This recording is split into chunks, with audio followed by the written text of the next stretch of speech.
Question number 8. What is the mole fraction of a solute in 1.00 m aqueous solution? A 1.700, B 0.0354, C 0.0177, D 0.177. Right?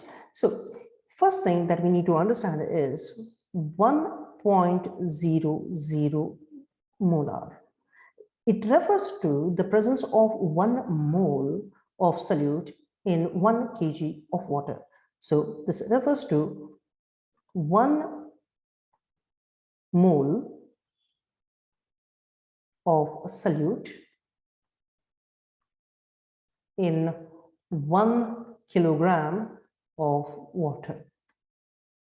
Right? So if this is a condition, first we'll try to understand that how many number of moles of water are present in 1 kg. So therefore, when we try to understand this scenario, we would say that 1 kg of water corresponds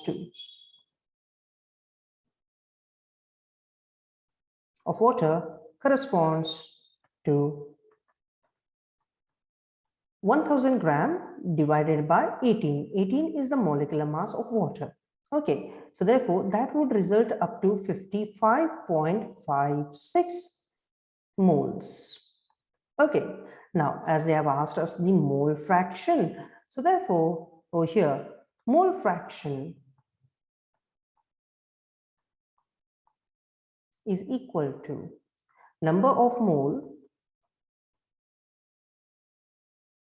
of solute, the whole thing divided by total number of moles, right?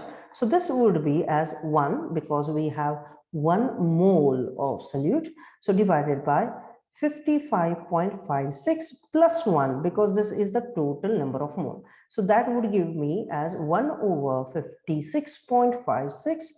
Okay, so therefore that would result into 0.0177. So therefore our answer is option C.